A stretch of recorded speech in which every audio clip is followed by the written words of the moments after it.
Hello everyone, welcome to Lukman IS. Today we are going to have the Hindu analysis of 24th July 2020.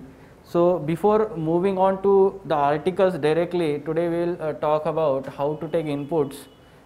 जैसे कि अभी completely more than 1 month हो चुका है जो हम daily the Hindu analysis कर रहे हैं.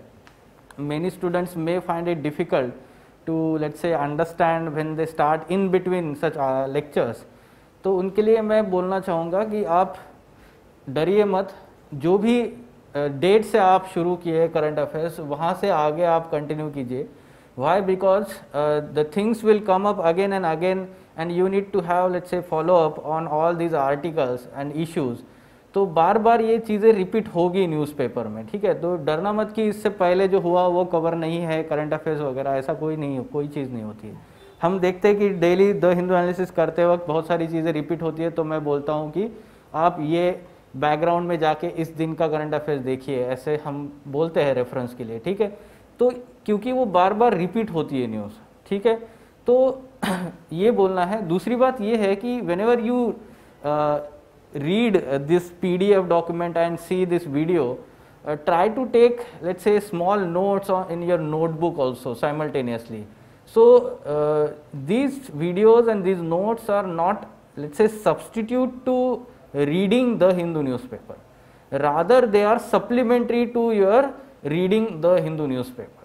Okay, so in that also I will stress more on let's say reading the editorial page. Whatever the mains related issue we discuss in the classroom, you need to read these articles. For prelims purpose, we can say that these PDF notes and let's say classroom is very sufficient for that purpose. But to build a perspective, to understand the holistic nature of the issue, you need to read the articles from the Hindu newspaper itself. Okay, and then in the classroom, in this video, we try to connect, we try to link these articles with the syllabus, and then we try to frame some kind of questions that can be asked in your examination. Previously asked questions also, we try to relate with them. So that's why this video becomes important with applied perspective, and some concepts are very difficult to understand when you read by yourself also. So for that purpose you can let's say refer to let's say video and take more inputs from that purpose.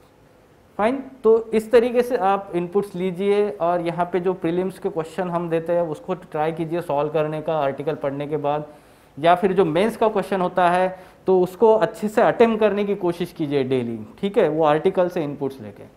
Fine, this should be daily practice and it will help you a lot in your prelims as well as mains examination. Fine. So let us try to see which are the important articles that have appeared in today's The Hindu newspaper.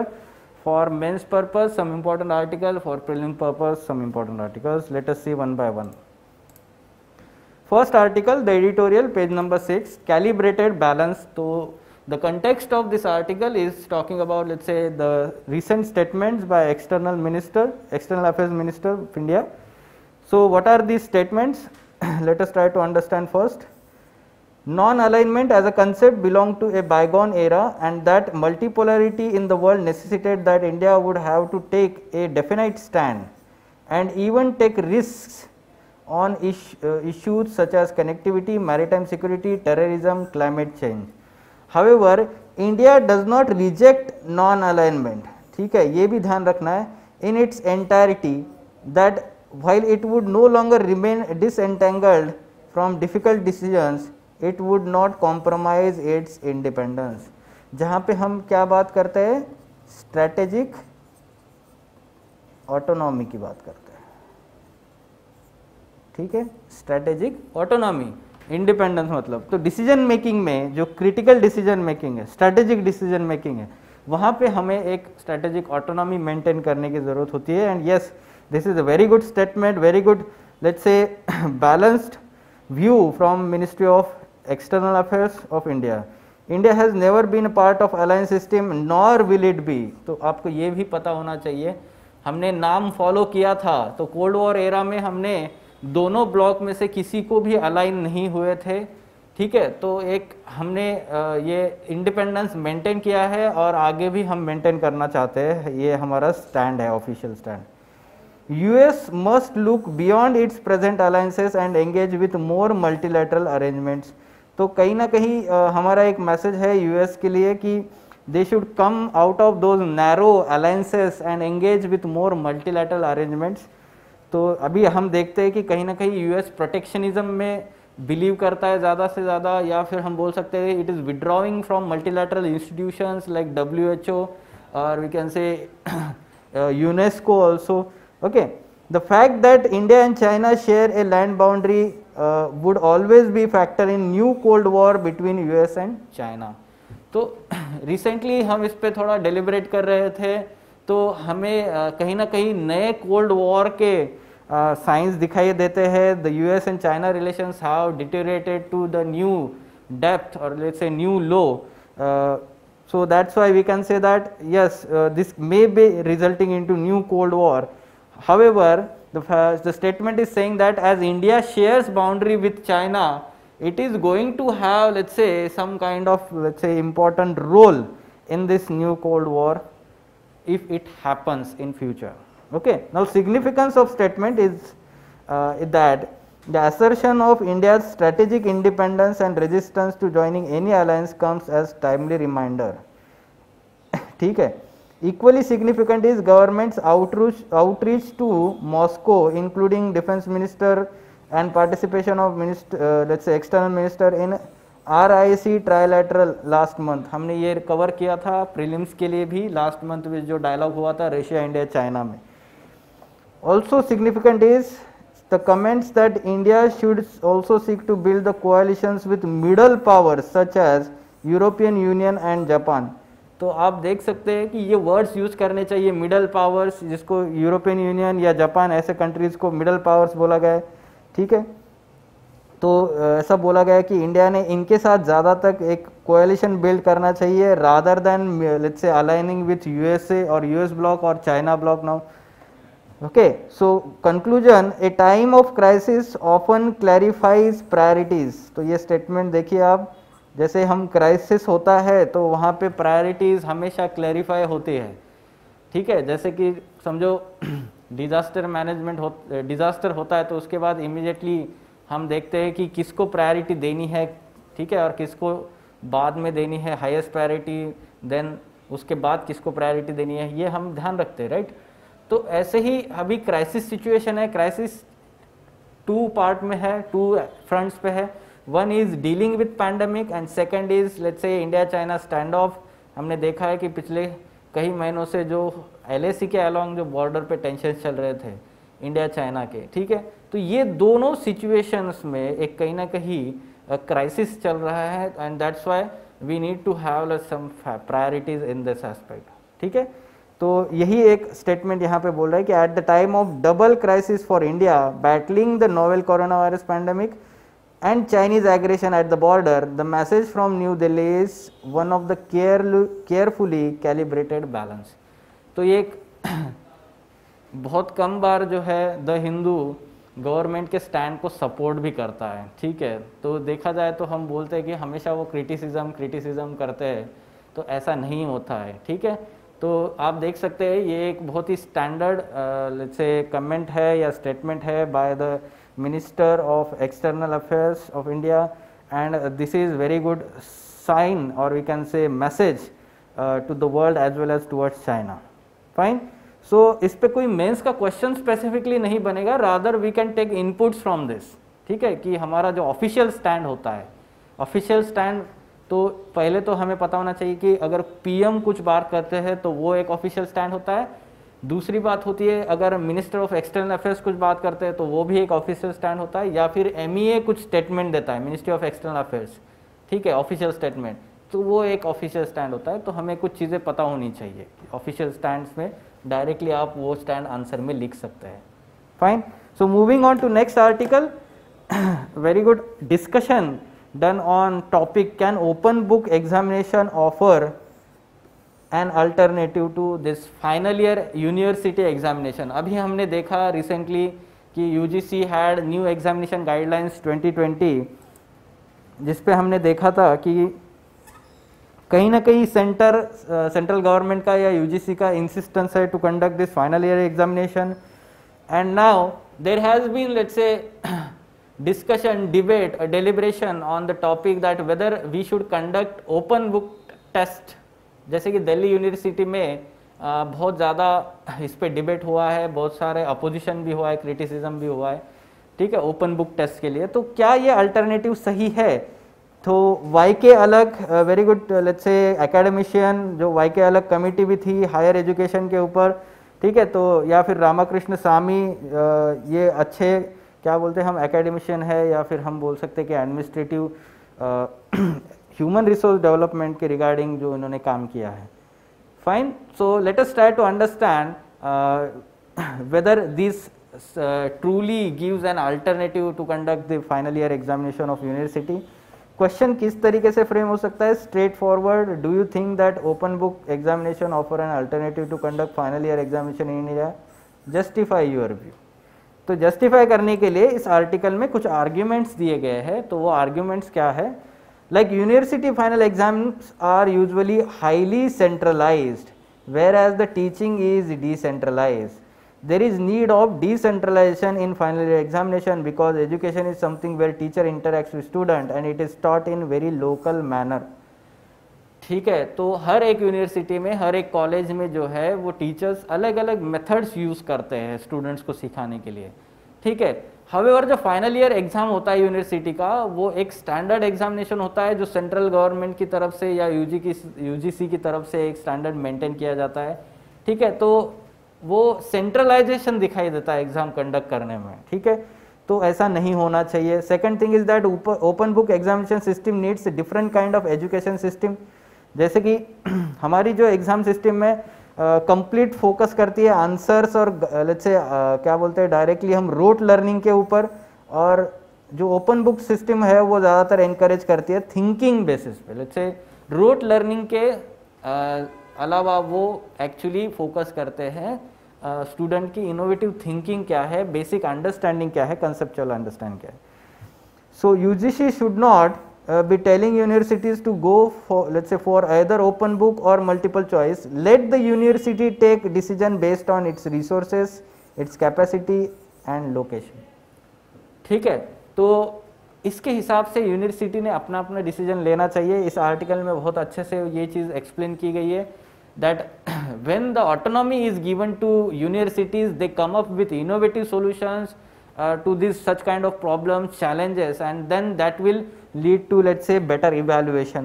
The innovations required are smaller classes, more interaction between teacher and student, and encourage them to think.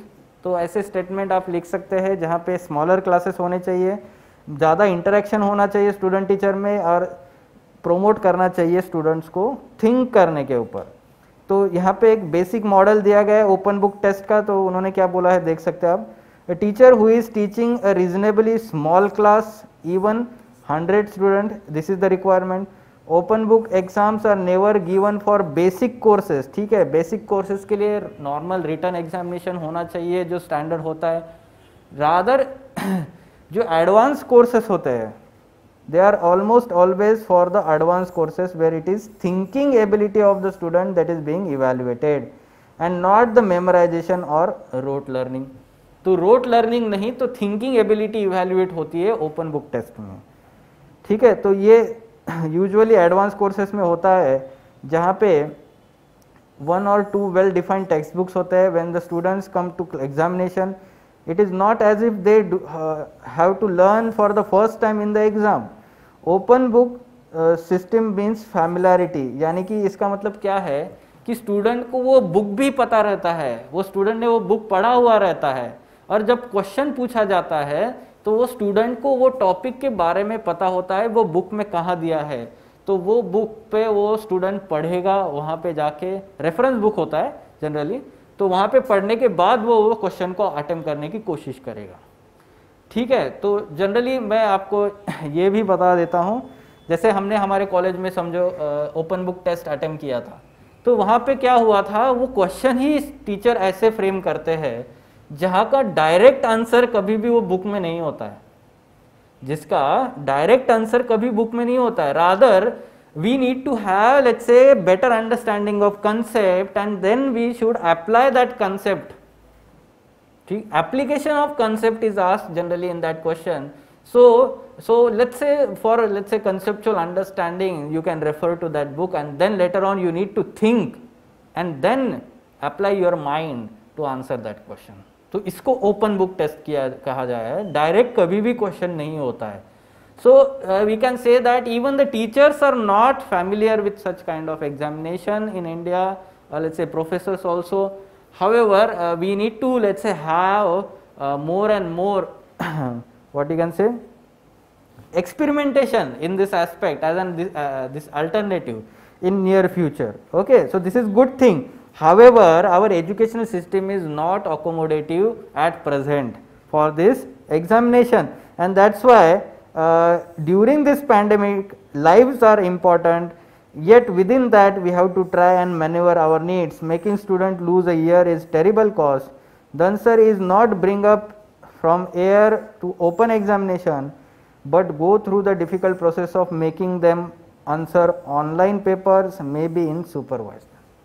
तो online writing examination होनी चाहिए rather than open book test, ऐसा उन्होंने final opinion दिया है. इस माहौल में, यानी कि पैंडेमिक जो आउटब्रेक हुआ है अभी, सब ठीक हो जाएगा तो बाद में हमने एक्सपेरिमेंटेशन ज़रूर करना चाहिए. Fine, so you can take inputs for very good article. Now moving on to next, very good development, important development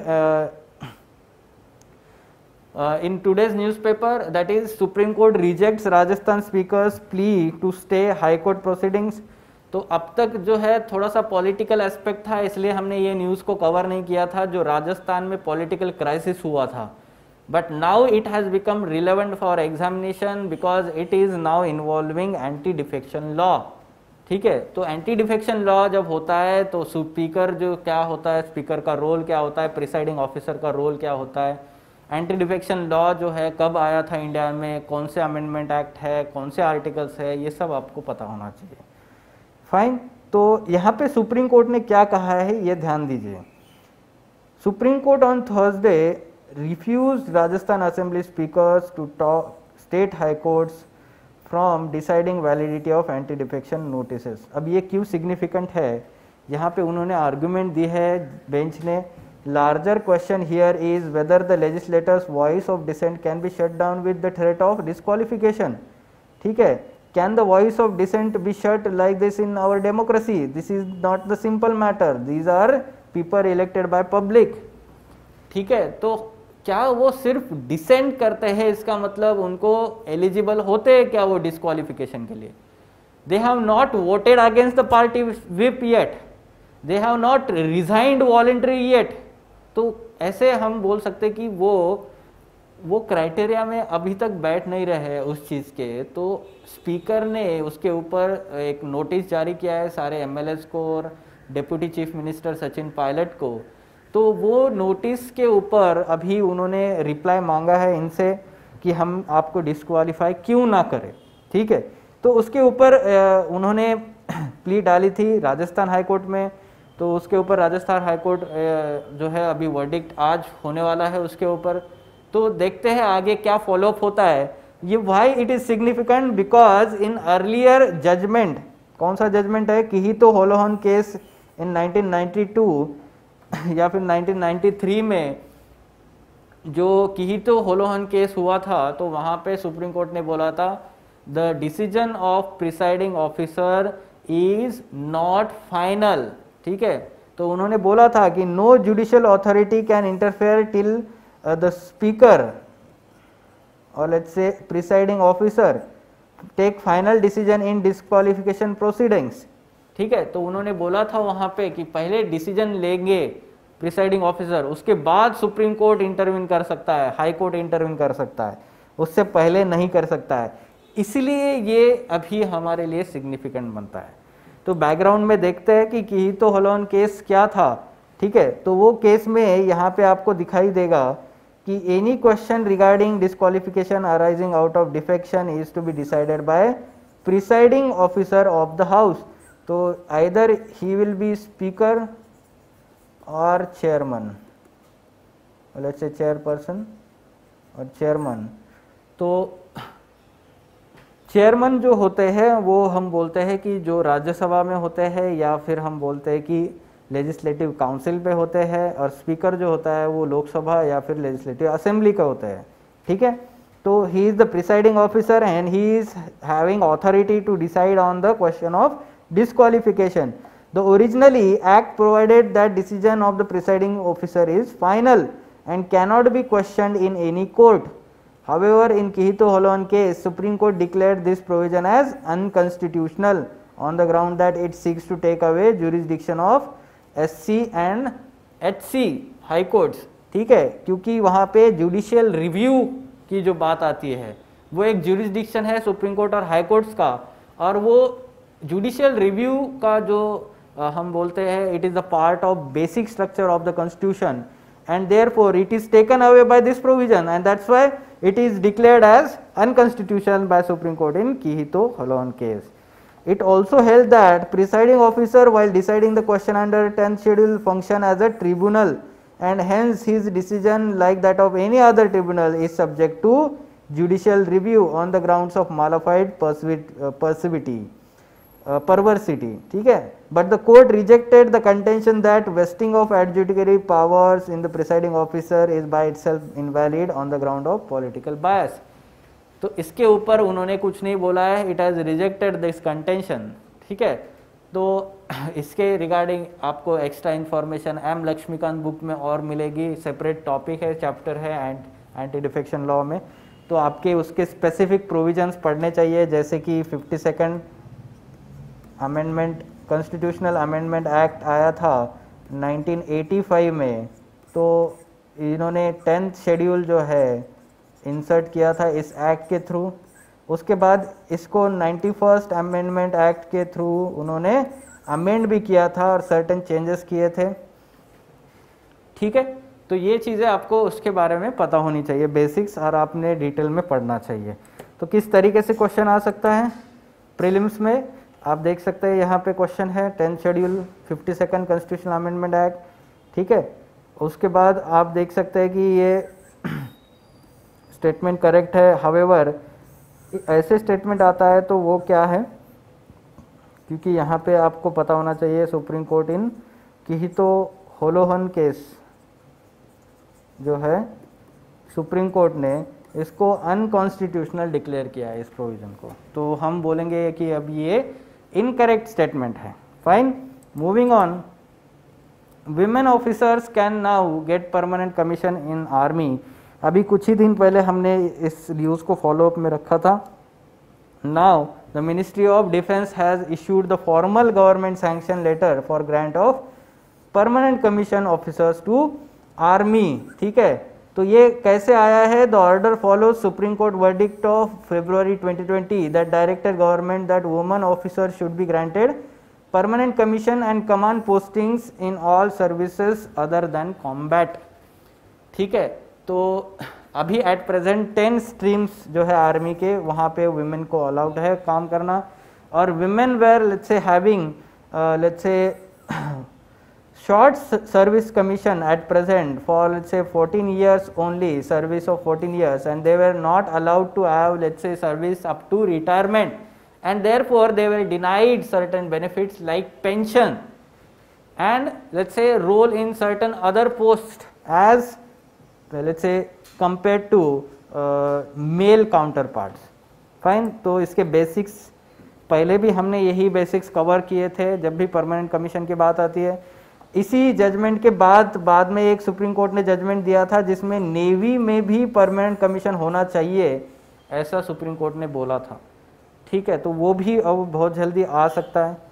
permanent commission refers to career till the age of retirement, यानी कि 60 तक, जैसे mail counter part को होता है but female को नहीं था अब तक, तो फीमेल जो है short service commission officers into army for period of 10 years extendable up to 14 years। ठीक है, तो they were also restricted to specific responsibilities and not allowed to let's say combat roles like armoured corps and infantry. तो अभी ये changes होंगे।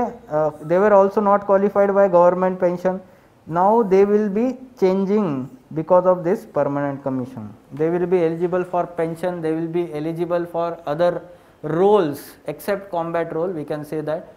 ठीक है, तो ये क्वेश्चन जब आता है तो आपको पता होना चाहिए, आइदर पॉलिटी में प्रीलिम्स में क्वेश्चन आ सकता है, या फिर आपको एसए में विमेन एम्पावरमेंट की बात होती है, जब भी इक्वालिटी की बात होती है, जेंडर इक्वालिटी की, आप एक एग्जांपल दीजिए, ठीक है।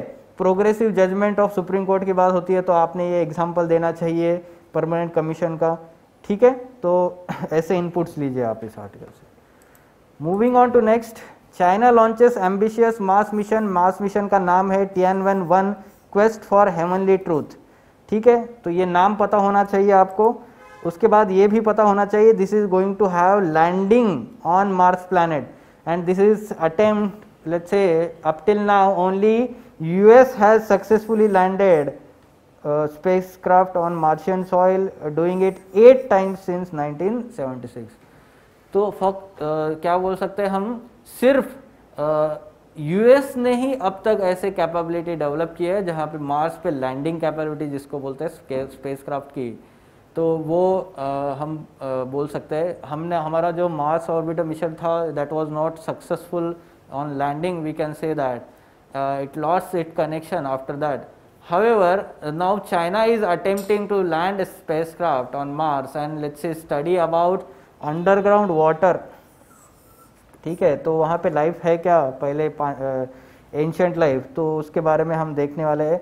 नाउ बैकग्राउंड, जैसे कि पिछले ही हफ्ते हमने देखा कि UAE का ऑर्बिटर होप जो है that is going to let's say reach Mars, तो ये भी एक मार्स मिशन है होप। और US का है परसिवरेंस, ये भी इसी साल हम बोल सकते हैं कि लॉन्च होने वाला है। तो एक साल में 3 मार्स मिशंस है 2020 में, तो कौन से है ये आपको पता होने चाहिए। Tianwen चाइना का है, दूसरा UAE का होप, और तीसरा परसिवरेंस USA का। ये आप इनपुट्स लीजिए। तो क्वेश्चन इस तरीके से बनता है प्रीलिम्स का, ठीक है। तो या परसिवरेंस जो है वो नाम आपको याद रखने में मुश्किल हो सकता है, रशिया, इजराइल ऐसे आपको डाल के वो कंफ्यूज कर सकते हैं, तो वो किसका है, USA का है, ठीक है। So these are the important articles from today's newspaper, important captions and quotations आप यहाँ पे देख सकते हैं। IR में या essay में आप इसको यूज़ कीजिए।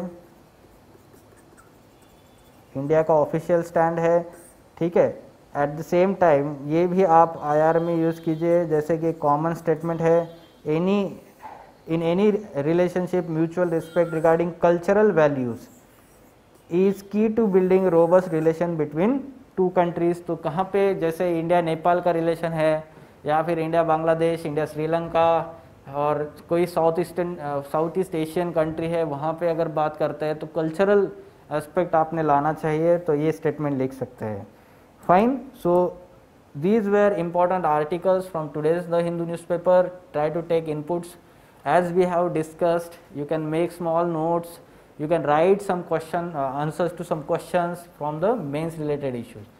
Fine, so for further let's say information on editorial discussion classes wherein in-depth analysis of all these mains related issues, जैसे कि आपने अभी देखा कि किहितु होलोहन केस का एंटी डिफेक्शन लॉ के रिलेटेड जो अभी फॉलोअप चल रहा है, तो उसके ऊपर Ansari sir editorial discussion class पे बहुत ही अच्छे से डिटेल डिस्कशन लेंगे, उसका बैकग्राउंड बताएंगे कि पिछले कुछ केसेस ऐसे हुए थे उसके बारे में, या फिर हमने आगे क्या करना चाहिए वे फॉरवर्ड, और सब चीज़ें इस पर डिस्कस होगी अच्छे से। And you will be able to have a very good, let's say, perspective on that issue. Fine, so for further information on that course you can contact Lukman IAS. Thank you.